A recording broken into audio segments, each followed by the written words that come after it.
Thank you so much for coming out. Before we go any farther, I want to just recognize two groups of students.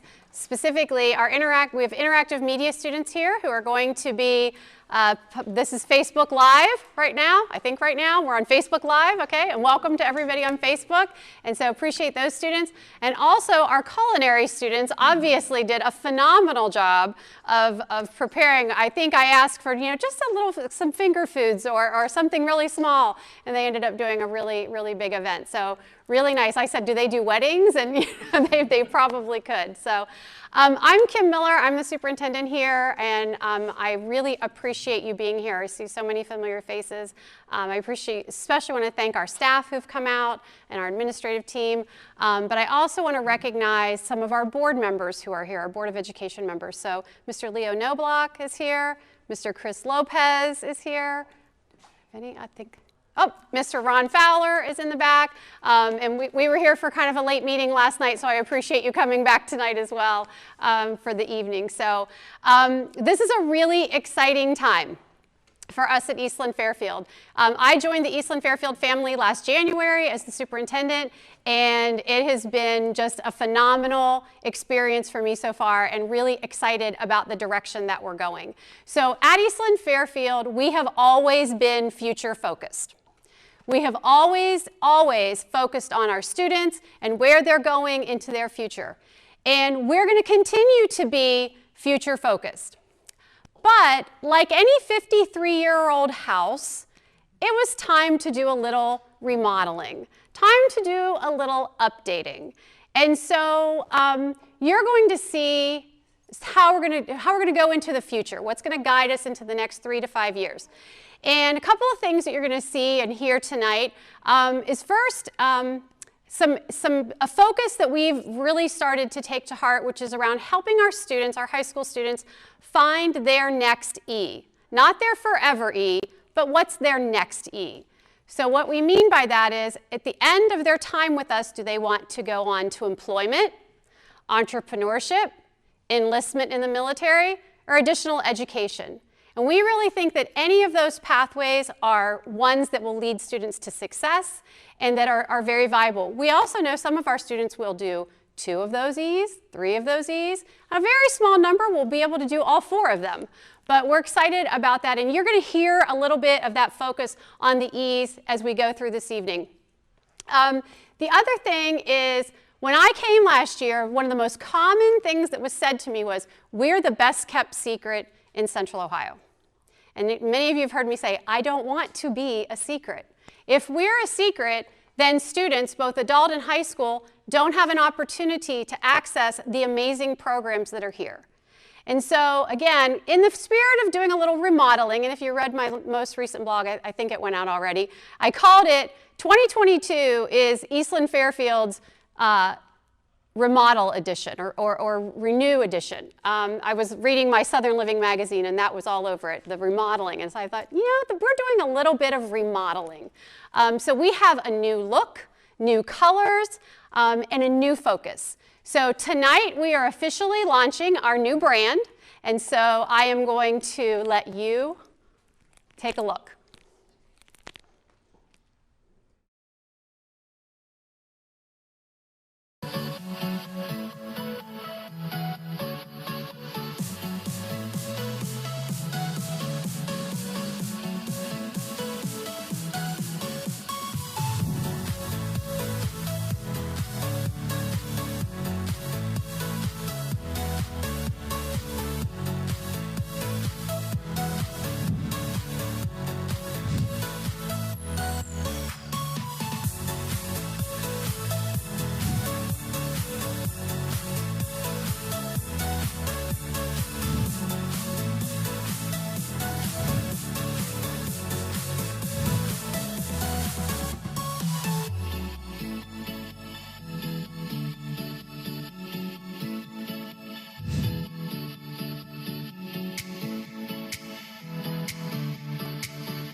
that's our new look. We gave the students some shirts to wear for that, and they wanted to keep them. So so apparently it's a hit with the students. So we're excited about that. We will be launching in the next couple of weeks an online store for some spirit wear for staff and students and anybody who would like to purchase some, so that we can get our new look out there. We love the colors. You'll notice some of our administrative team already have their new lanyards on, so we're very excited about that new look. And again, not trying to undo anything from the past, but just polish it up a little bit for the future, and we want people to know that we're here.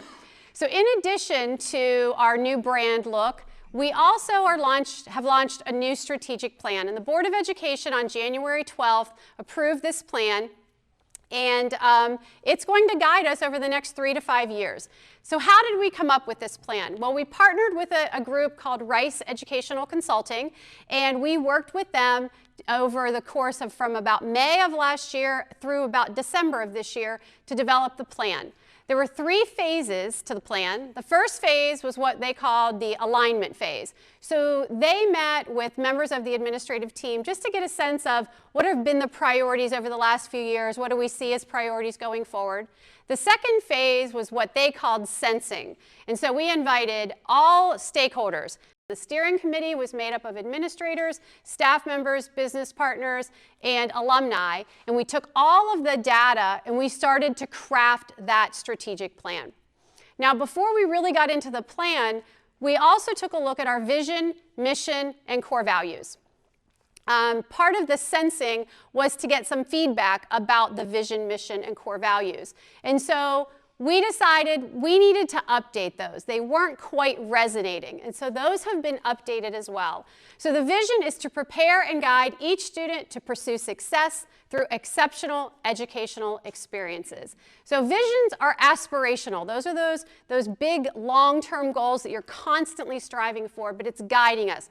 And we'll come back to the concept of exceptional educational experiences in a few minutes. Our mission, that's what drives your everyday work. We want to engage, enrich, and equip students every day in every experience. And at the high school level, that doesn't just mean in lab when they're learning welding or pharmacy or nursing, but also in their academic classes, in English class, in statistics, in government class. Also in the cafeteria, through the career tech student organizations and their competitions, through prom that we're happy to have coming back again this year. All of the experiences that our students have should be part of developing them into the people that they want to be. Values, we just made one little tweak. We looked at our values, and the feedback was these really are our values. And so we kept relationships. The foundation of all learning is relationships. We learn from people we like. We learn from people we respect. And so relationships are critically important for learning, but also for developing an educational organization. The one new value is innovation. We're career tech. We're designed to be innovative. We're supposed to be the most innovative educators anywhere. And so we felt like innovation really, it came up quite a bit in the sensing process, and we thought that needs to be a core value. Passion for learning, as educators, as an educational entity, we should have passion for learning. We know our students have it, but we as the adults, the staff members, the instructors, we need to have that same constant focus on learning and growing, because the needs of our students today is different than it was in the past, and it will be different again in the future. So we have to constantly be learning. And then accountability. We know that we need to be accountable to our students, our families, our business partners, our staff, our alumni, and the associate school districts and the communities that we serve. And so accountability, again, is a very important value for us, and we'll talk about these things throughout. So in addition to the vision, mission, and core values, the strategic plan then was developed. And it's organized around 4 big pillars. Each pillar then has a goal, and then there are a number of strategies that we will employ to achieve that goal. So our first pillar is enhancing culture and climate. We serve 16 school districts. We are diverse just by virtue that we serve so many different school districts, and I'll talk more about that in a few minutes. But we want to not just be diverse, but we want to embrace that diversity. We want to teach the value of diversity. We want to have a school and programs that are inclusive and equitable for any student who wants to come here. How are we going to do that? We've completed an equity audit. We'll be developing a diversity, equity, and inclusion plan. We want to involve our students in some of that work through leadership and in the equity work that we're doing, and through professional development. We want to implement programs and systems that really promote an environment where everyone feels welcome and they belong. Another component of that is we've added a position. Mr. Dwight Carter is our Director of Student Support Systems, and we were intentional about that term systems because we know that for students to be successful, they need a system of supports. And so I'm going to let him talk to you via video about his new role and what we're doing to support students. Career Tech right now it's on the cutting edge. It is a viable option. It's not just about preparing kids for the workforce, but it's giving students options that they may not thought they had before. So for example, students can still go to a 2-year or 4-year university, continue their education in the career tech field, go right into employment, enlist in the military, or those who are already doing it, they can strengthen their skills to launch their business as an entrepreneur. Career Tech, I think, gives students the best option to take that next step. I'm Director of Student Support Systems. Now that's a new position, and that position essentially entails anything that is a barrier to student success, I oversee that. So for example, when we look at diversity, equity, and inclusion, it's not just an acronym for us, it's a way of doing business. We want to celebrate our diversity, we want to teach the diversity that we have. We want people to understand diversity is not just race and ethnicity and gender, but it's interest. It's the labs you're interested in, it's the creativity, how people think, how people want to solve problems. The equity part is how do we provide each individual student with the resources, the accommodations, modifications, and systems, supports to help them be successful. And inclusion essentially means we want to include every student and include everything that we possibly do to help each student be successful or to find their E. What I want students to feel is a sense of welcome. I want them to feel seen, heard, valued, and respected. I want them to feel like they matter. I also want them to feel that they're important and that they can and will be successful with a lot of support, but also with a lot of drive and initiative because they've already made a huge decision, an adult decision, to leave their home school, to come to Eastland-Fairfield, to explore something completely different, something that they're not familiar with. So when you see students who made a decision, they accomplish it, they saw it through, they fought through the challenges, they overcome the obstacles, they've taken every step along the way to do what they're supposed to do, and it's something that they're interested in, it's hard not to be excited for them. At Eastland-Fairfield, our focus is your future. Presented this role to him, it's a very, very long job description, and yet he said, yes, I'll do it. And he's passionate about these areas, so I'm really fortunate to have Dwight working with us in this new role. Our second pillar is ensuring programming and operational excellence. So when you think about running not just any school, but a career technical school, we have operational complexities that are just not present in K-12. Not that K-12 isn't complex. I've been there. It's very complex as well. But just the notion of all the labs. I joke with people. I say we run all these businesses in our schools. So we have a welding lab. We have an electrician shop. We have hospitals. We have dental offices. All of these things are in our schools. So there's a complexity to those operations. We also want to make sure that we're offering those programs that are in demand. And in demand doesn't just mean by the workforce, but in demand in terms of interests of students, both high school and adult students.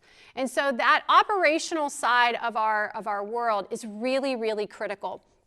And so one of the ways that we're addressing these needs is after a very, very long process, many, many months, we have hired a business operations manager. Mr. Dave Hausman will be joining us on March 7th. He has decades of experience in facilities and operations, and while he doesn't technically work here yet, we've already been tapping into his expertise quite a bit. And so with his support, we're going to be able to develop a master facilities plan, something that will allow us to maintain maintain high quality, state-of-the-art facilities for our students, and also be able to grow as we need to grow, or to make changes and adjustments as we need to do that. We're going to be developing a master technology plan. We don't want to just year by year, month by month, look at our technology needs, but with our coordinator of technology, Justin Gordon, who's here somewhere in the back there on a computer, we're going to really develop a comprehensive plan to address the technological needs that we have here. We want to make sure that we are having systems in place that help us to know what programs to add and if we need to eliminate a program, because the workforce needs change. So we want to have a good system so it's not just random or reactionary, but we're really being proactive and thoughtful. A part of what we do here too is to think about the financial component. So what's the impact of career tech in Ohio, and then how are we funded? So when you think about the operational piece, it's expensive to start a welding program. It's expensive to start a mechatronics program. Dental equipment also doesn't come inexpensively. So we have to really think about how we manage that. But in Ohio, we have 49 career technical centers, career technical schools. And the impact of that, we ask through our professional associations, we ask the University of Cincinnati Economic Center to do a study. And what they found was that in fiscal year 2019, career centers supported more than 15,000 jobs and generated $1.4 billion in economic activity for Ohio. That's a significant impact that career centers are having on the economy of our state. So we have that impact. Well, then where does that money come from? Well, I said we serve 16 school districts. We have 17 high schools. 15 of those districts help fund this programming through 2 mills of property tax. We have one district, Bexley, because they're so small geographically, we have a little bit of a different contract with them.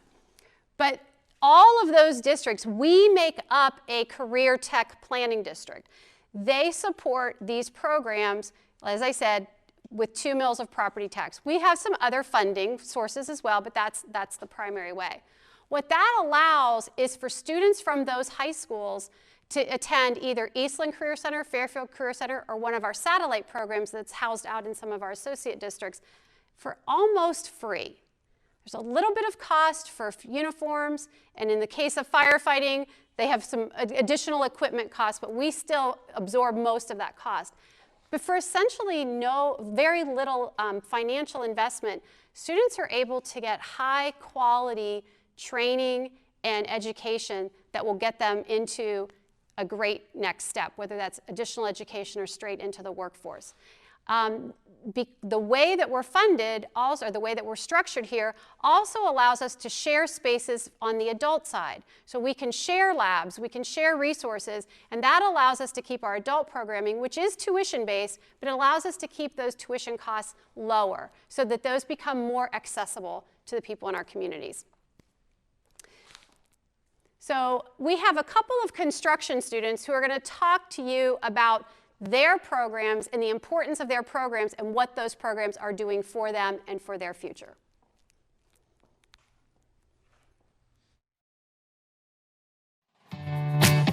Construction has always interested me a little more. I like working with my hands. I like keeping busy. And the construction program here isn't just construction. That's what really appealed to me is, like I said, mechanical, electrical, plumbing. You just learn so much more here. And I was really looking forward to just getting the things I always wanted to learn. I know my favorite thing to learn here was framing. And we spent a lot of time on floor framing systems, a lot of wall framing systems, drawing blueprints. Before deciding to come here, I had no construction experience whatsoever. I never picked up a hammer or anything like that. But I learned all of those skills, and I'm now very proficient in all of that. Our first thing that we learned was carpentry, basic carpentry, framing, all that kind of thing. And right now we're getting into more like electrical, mechanical, plumbing type things. I'm the foreman of our group, so I've kind of learned more like leadership skills, which I think is going to be really helpful down the line because my end goal would be joining a company and working my way up to the top. My E is employment. I chose Eastland-Fairfield because I liked high school. I liked getting the credits. but I also just wanted to learn a skill I could always, kind of fall back on.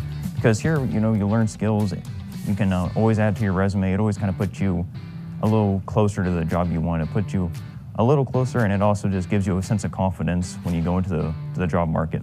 I possibly use our additional education with my specifically zoology or employment with my construction career. I knew that there was going to be really good opportunities coming here. I have so many certifications now, like I'm going to be able to get a really good job straight out of high school. My favorite thing is just the kind of different feel from all the other high schools. When you're in high school, you're there, you're going to get the classes, you're going to get your diploma, kind of the same old, same old. Here, you're here to learn something very valuable to you. You're here to really just develop those skills to have a good time here. And that's the thing. It's almost like recess here for two and a half straight hours. My favorite thing about Eastland-Fairfield is the community here. I have met so many people that I wouldn't have been able to meet from my home schools, and I feel really welcome here, especially with the staff too. I feel supported, and I'm excited to come to school to see all my peers. I love that he says it's 2.5 hours of recess. That's awesome. That is so awesome. I like to think students like my class, but I don't think anyone said that my English class was like recess, so as much as I tried. So our third pillar is fostering communication and relationships. I said at the beginning, and there's a room full of educators here, we all know relationships are the foundation of what we do. And we know that we get more from students when we build relationships with them, but also with our parents, our guardians, our associate schools, our business partners and our alumni. We know that, that those relationships are just integral to everything that we do. And so we want to really focus on those. We want to build or maintain and build strong relationships with all of the various stakeholders that we have. And one of the ways that we're doing that is through engaging some parents and students. So this year I started a parent advisory group, and we meet 4 times a year. They tell me, I share information with them, and then they give me ideas, and we start using those ideas. I also have a student advisory group at each campus, and one of my students came tonight, which was really great. I appreciate her being here. I'm going to share when we meet with them here in a couple weeks. They gave me a lot of good feedback around the branding component, and so they had a lot of say in that. And also we've been talking about uniforms and some of the those types of things. And so they have really great ideas that we are trying to incorporate into what we do.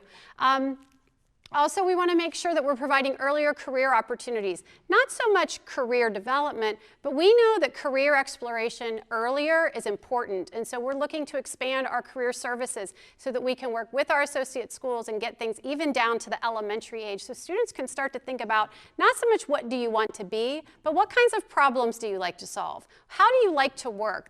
Those are the questions we want to ask elementary children. And so we want to help students begin to think about those careers as they move forward. We've just made it a priority to communicate as well. We do a bi-weekly newsletter now. If you're not getting it, you can go to our website under quick, I think it's under quick links. I'm not getting the thumbs up. So if you don't get our newsletter, please go to our website under quick links and you can sign up to get that. And we put that out every other Thursday just to keep people informed about what's happening here, what are the great things that our students are doing, and what's coming up. So again, just really want to focus on those relationships. And I mentioned business partners. I'm going to let you listen to one of our business partners who talks about the advisory committees that we have for each of our programs and the importance of that relationship. One of our primary functions as a business partner is to work with the administrators and teachers on an HVAC advisory board. What that does is allows the business partners to help the school make the students work ready as they graduate from the Career Center.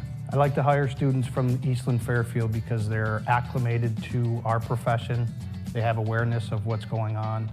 They just need to be polished. The need for heating and cooling is one that can't be outsourced or mechanized with robotics or other types of things. It can't be digitalized.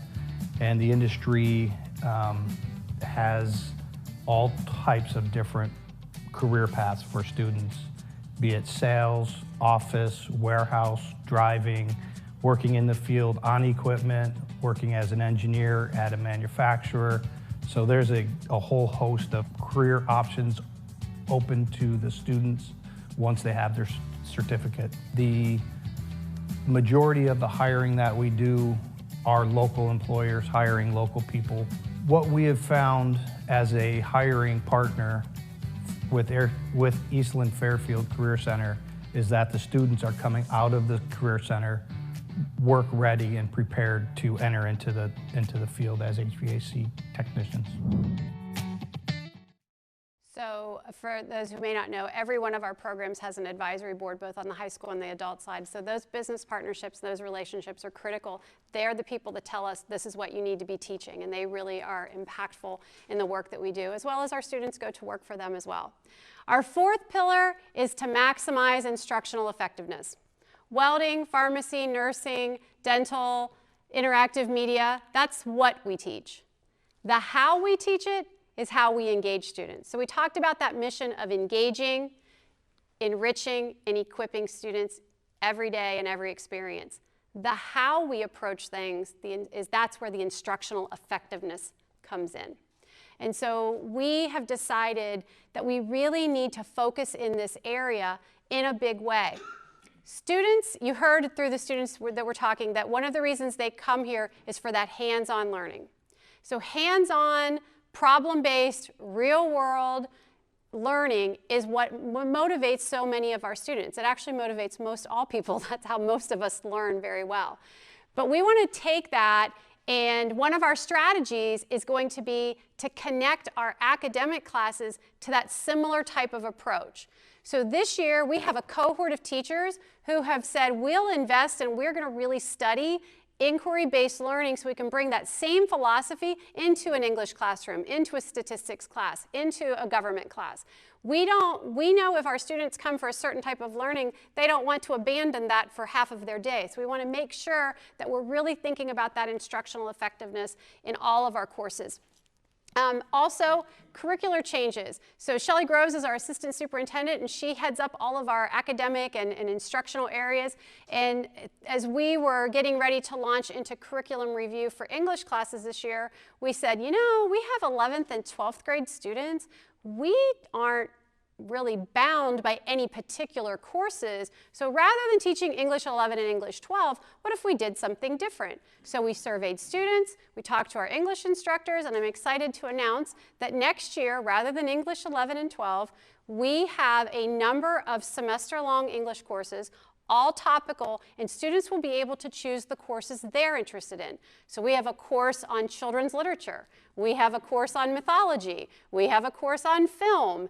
So we have a number of courses, and so if students are here for 2 years, they'll be able to take 4 and possibly more of those semester-long courses based on their interests and based on information they gave to us. So that's if our students are to be engaged, they need to be interested. They're interested in the labs they chose. We want them to be interested in their other content as well. And so we'll be doing that with English, and as we go through, and Shelley leads all of these various curriculum revision processes, we'll be looking at social studies, and we'll be looking as well at science.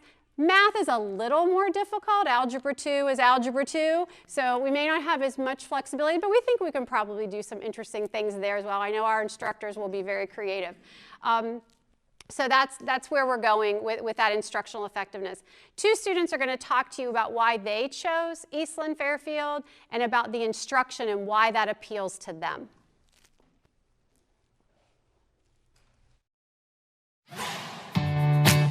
The reason why I chose Eastland-Fairfield is because I feel like it was a great opportunity for me to learn my future career path. The reason why I chose pre-engineering is because I've always loved to build stuff and learn new things, and I feel like that was just the best path for me to take. I chose Eastland-Fairfield because I really enjoyed how hands-on and how the cybersecurity program did things. I've chosen the ease of education and enlistment. I plan to go to a 4-year college and participate in an ROTC program. After that, hopefully be commissioned as an officer working in cybercom. The thing that attracted me to engineering the most was being hands-on. For example, in the lab, we do CNC milling and CNC lathes, and we just cut metal, and that's the most fun part. Also, another aspect that I love is math and science, so I just feel like that was the best option for me. My IE is education. My future plans as of now is to go to college for computer engineering. It's a great school to come here if you're really wanting to work hard and really want to better yourself professionally and personally. My favorite thing about Eastland-Fairfield is being able to help people, for example, in my labs or in regular academic classes. Me cut some metal too. That sounds like that. Every time I'm in there, it sounds like it looks like a lot of fun. So when we think about what we do here, it always comes back to our why. And why are we in this field, and why do we choose to be part of Career Tech, and why have you chosen to be here and support what we do? And I think we all know it's our students. It's our adult students, it's our high school students. That's why we do what we do. And as we think about our move forward with our new look and our new strategic plan, there's one other thing that's a little bit new. Most people have a tagline, most organizations have a tagline, and ours was always our focus, your future. And we decided that our focus is the future, but the student's future is really what comes first. So we've flipped it so it's your future, our focus. And that's where we're going. Thank you for coming out tonight. Thank you for your time. Thank you to our students for all that they've done. And there's a take-home treat as well from culinary, so don't leave without your take-home treat. Thank you very much.